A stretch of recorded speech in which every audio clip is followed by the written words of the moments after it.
ನಮಸ್ತೆ ವೀಕ್ಷಕರೇ, lucky media Kannada YouTube ಚಾನಲ್ಗೆ ಸ್ವಾಗತ. ವೀಕ್ಷಕರೇ, ತೀವ್ರ ಕುತೂಹಲ ಕೆರಳಿಸಿದಂತಹ ದೆಹಲಿಯ ಮುಖ್ಯಮಂತ್ರಿ ಗಾದಿಗೆ ಸಂಬಂಧಪಟ್ಟಾಗ ಒಂದು ಬ್ರೇಕಿಂಗ್ ಅಪ್ಡೇಟ್ ಸಿಗ್ತಾ ಇದೆ ದೆಹಲಿಯ ಬಿಜೆಪಿ ಕಚೇರಿಯಿಂದ ಅನ್ನುವಂಥದ್ದು.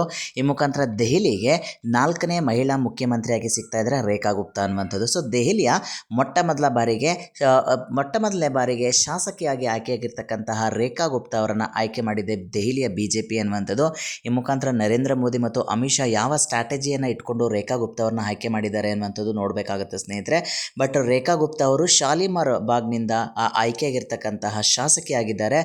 ಪ್ರಥಮ ಬಾರಿಗೆ ಅವರು ಶಾಸಕಿಯಾಗಿ ಆಯ್ಕೆಯಾಗಿರ್ತಕ್ಕಂಥದ್ದು ವಿಶೇಷ ಅನ್ನುವಂಥದ್ದು. ಅದರಲ್ಲೂ ಕೂಡ ದೆಹಲಿಗೆ ಸಂಬಂಧಪಟ್ಟ ಹಾಗೆ ಸುಷ್ಮಾ ಸ್ವರಾಜ್ ಜೊತೆಗೆ ಶೀಲಾ ದೀಕ್ಷಿತ್ರ ನಂತರ ಜೊತೆಗೆ ರೀಸೆಂಟಾಗಿ AAPಯ ಅತಿಶಿ ಮರ್ಲೇನ ನಂತರ 4ನೇ ಮಹಿಳಾ ಮುಖ್ಯಮಂತ್ರಿಯಾಗಿ ರೇಖಾ ಗುಪ್ತಾ ಅವರು ಸಿಗ್ತಾ ಇದ್ದಾರೆ. ಈ ಮುಖಾಂತರ ದೆಹಲಿಗೆ 4ನೇ ಮಹಿಳೆ ಮುಖ್ಯಮಂತ್ರಿಯಾಗಿ ಕಾಣಸಿಗ್ತಾ ಇದ್ದಾರೆ ಅನ್ನುವಂಥದ್ದು. ಸೊ ನೋಡಬೇಕಾಗುತ್ತೆ ಸ್ನೇಹಿತರೆ, ಯಾವ ರೀತಿಯಾದಂಥ ಕೆಲಸ ಕಾರ್ಯಗಳು ಇವರ ಒಂದು ಆಡಳಿತದಲ್ಲಿ ನಡೀತಿದೆ ಅನ್ನುವಂಥದ್ದು.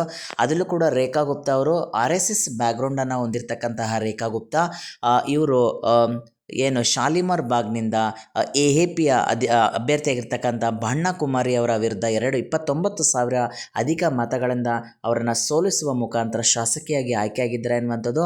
ಅದರಲ್ಲೂ ಕೂಡ ದೆಹಲಿಯ BJP ಏಕೆ ಇವ್ರನ್ನ ಆಯ್ಕೆ ಮಾಡಿದರು ಅನ್ನುವಂಥದ್ದು. ಅದರಲ್ಲೂ ಕೂಡ ಹಿಂದುಳಿದ ವರ್ಗದ ನಾಯಕಿಯಾಗಿ ಗುರುತಿಸ್ಕೊಂಡಿರ್ತಕ್ಕಂತಹ ರೇಖಾ ಗುಪ್ತಾ ಅವರು ತಮ್ಮದೇ ಆಗಿರ್ತಕ್ಕಂತಹ ಛಾಪನ್ನು ಮೂಡಿಸಿದ್ದಾರೆ ರಾಜಕೀಯದಲ್ಲಿ ಅನ್ನುವಂಥದ್ದು. ಮೊದಲನೇ ಬಾರಿಗೆ 2007ರಲ್ಲಿ ಕೌನ್ಸಿಲರ್ ಆಗಿ ಆಯ್ಕೆ ಆಗ್ತಾರೆ ಅನ್ನುವಂಥದ್ದು ಪೀತಂಪುರ ಒಂದು ಇದಕ್ಕೆ ಸಂಬಂಧಪಟ್ಟ ಹಾಗೆ.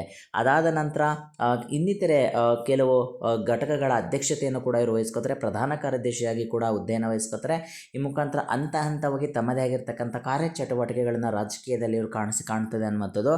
ಬಟ್ ಈ ಬಾರಿಯ 2025ರ ದೆಹಲಿಯ ವಿಧಾನಸಭಾ ಚುನಾವಣೆಯಲ್ಲಿ ಬರೋಬ್ಬರಿ BJP 48 ಕ್ಷೇತ್ರಗಳನ್ನು ಗೆಲ್ಲುವ ಮುಖಾಂತರ ಅತಿ ದೊಡ್ಡ ಪಕ್ಷವಾಗಿ ಹೊರಹೊಮ್ಮಿತು. 22 ಕ್ಷೇತ್ರಗಳ ಮುಖಾಂತರ AAP 2ನೇ ಸ್ಥಾನಕ್ಕೆ ಕುಸಿತು ಅನ್ನುವಂಥದ್ದು.